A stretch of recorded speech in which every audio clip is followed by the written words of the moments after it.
तो hello guys, मैं हो चुका हूँ रेडी और आज जा रहे हम गणपती बाप्पा के दर्शन करने। मोदाच्या राजाचे दर्शन करायला जायचं आहे आपल्याला। चला जाऊया।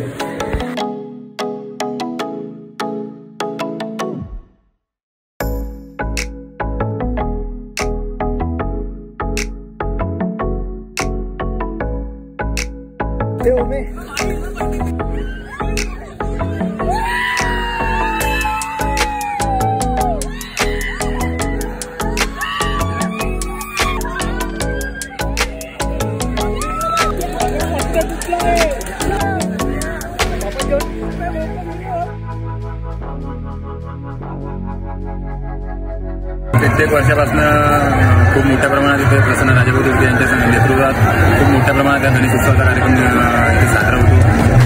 ठिकठिकाणून लोक या ठिकाणी बाप्पाचं आगमन दर्शनासाठी येतात आणि खूप मोठ्या उत्साहाने इथं फिरून आपलं मनोरंजन करतात। प्रत्येक व्यक्ती या ठिकाणी आशा निराशा घेऊन येतात आणि त्याची आशा पूर्ण होतो आणि खूप मोठ्या प्रमाणात या ठिकाणी दरवर्षीप्रमाणे खूप मोठ्या प्रमाणात इथं उत्साह साजरा करतात।